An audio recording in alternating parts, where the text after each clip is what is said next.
My grandfather was a survivor of World War II. I now know the horrifying truth behind it. Whenever I would ask my grandfather to tell me stories about World War II, he would start panicking and quickly try to change the topic. He'd scream at me and tell me to never ask him about it again. It was like he was scared of something that he didn't want me to know about. But I would soon find out that the real reason was much more horrifying. Things were different today, though, and his response was different. He made me promise to never tell anyone about what we talked about today. And after agreeing, he began telling the story. This all happened back in 1942, sometime during the middle of the war. I was stationed at an internment camp a few hours outside of Nevada. It was completely isolated from the rest of the world, and very few people knew about it. It was here that all of the most notorious war prisoners were held, the ones that were too dangerous to keep anywhere else. Our job was simple. All we had to do was make sure no one escaped. Everything was fine at first. However, things quickly changed, and the most horrific day of my life began on November 3rd, 1942. The day started like any other. I was awoken at 3 a.m. to begin my shift on one of the guard towers. I quickly got out of bed and made my way to the camp's cafeteria before it was time to go. I took a seat and pulled out my journal and began writing. I did this every morning, and I used this as a way to take my mind off of what was happening in the world. I was only 19, and it felt like I didn't belong there. I wasn't strong like everyone else. I couldn't handle the sight of war and death. I missed home, and so every morning I would write a letter to my family, in case I didn't make it back alive. I spent the next half hour writing until it was time to take my position on the guard tower. It was about 2 hours into my shift when it happened.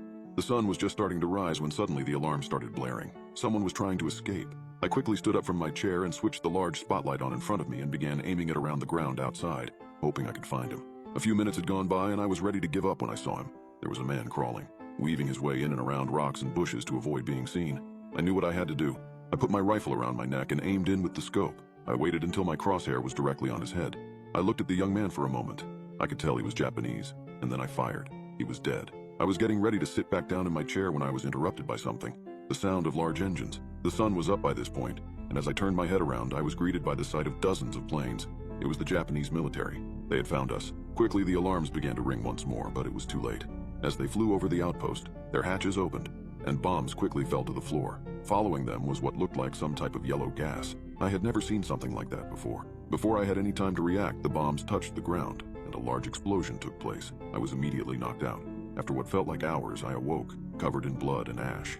I quickly stood up and was horrified to see that almost the entire camp had been destroyed. The only things remaining were the guard towers and the area where the prisoners were kept. I ran down the stairs of the guard tower and made my way into the camp, and immediately I knew something was deeply wrong. I saw the bodies of dozens of prisoners and soldiers. Each had their bodies and stomachs ripped open, and there was flesh and blood everywhere. Completely horrified, I tried to look away, but I was interrupted by a strange noise. It was like the sound of flesh being torn through. I walked through the smoke a bit more, and that was when I saw it. There was a prisoner hunched over a body, and he was eating him. I knew this wasn't right, and as I tried to go back, I stepped on a bottle and broke it. Immediately, the infected prisoner snapped his head up at me and began charging towards me. I tried firing my gun at him, but for some reason it didn't stop him. He just kept running. I quickly holstered my gun and began running. As I made my way deeper into the ruins of the outpost, more and more of the infected began chasing me. I knew there was a bunker hidden on the other side of this place, and I had to get to it. I was holding out in the middle of the courtyard when one nearly got me. I had forgotten to check behind me, and one of the infected quickly threw me to the floor. This was it, I thought. I was going to die here. However, suddenly, right before he could begin eating me, a bullet went through his head, and a man appeared out of nowhere and pulled me up. "We need to go now," he shouted. We quickly started running again, taking out as many of the infected as we could. "You need to shoot them in the head, otherwise they don't die," the man said. "Are you going to tell me your name? You just saved my life," I said. "My name's Ivan, but you don't need to thank me. Just keep running," he said. "We need to make it to the bunker," I screamed. "No, what we need to do is lure all of them into there, and then we'll get out and lock them in. We can't let these things out into the world," Ivan said. I didn't like the idea, but Ivan seemed like he was smart, so I agreed to the plan. He stayed ahead up and made sure to peek around every corner before me and would take out each of the infected. Finally, after what felt like hours, we made our way to the entrance of the bunker. It was guarded by a heavy steel door and dozens of layers of protection. "Okay, you're going to try to get that door open and I'll cover you," Ivan told me as he began firing into the crowds of the infected charging towards us. I quickly got to work, attempting to pull on the door, but it was locked. I knew that all of the generals had a key to unlock the door, so I began searching through all of the mutilated bodies spread out throughout the room. Eventually, I got lucky and found one. I ripped the key from around his waist and inserted it into the door. It clicked, and I slowly pulled the bunker door open. "It's open! Let's go!" I shouted to Ivan as I motioned for him to follow me. As we made our way deeper into the bunker, we noticed that there was no power down here. We quickly switched the flashlights on our rifles on and waited for the infected to follow us down. "We only have one shot at this, so we're going to need to make it count. I want to make it back to my family. She's pregnant. I'm going to be a dad," Ivan said. We're gonna train them around the bunker, and once we're sure that they're all in here, we're gonna clear a path and get out of here. I quickly nodded my head and we waited. It wasn't long before the shrieks of the infected got louder, and they began chasing us further into the bunker.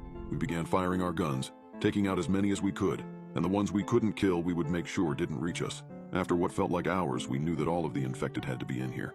Okay, that should be all of them. Let's get out of here, Ivan shouted. We began running back towards the entrance, working to clear a path between all of the infected. We were just about to reach the entrance when suddenly one of the infected on the stairs grabbed my arm and began pulling me back. I tried fighting back, but they were too strong. I closed my eyes, accepting that this was where I was going to die, when once again Ivan stepped in. He took out the infected that was grabbing my arm and pulled me back up onto my feet. Except, this time things were different. In the middle of pulling me back up, the infected grabbed Ivan and pulled him into the crowd. I quickly pulled out my gun and began firing to try to save him, but there were too many. Just go! Ivan screamed as his flesh was slowly ripped out of his body. I turned around and began running up the stairs. I was too afraid to look behind me. All I could hear were the horrifying screams of Ivan as he was torn to pieces. I eventually made my way out of the bunker and slammed the door shut and locked it. I sat for a moment, unable to comprehend what had just happened. Ivan had saved my life, but lost his own in the process. He'll never get to see his family again. His unborn child, his wife. Shortly after escaping, I was rescued by several military helicopters who had been alerted about the incident.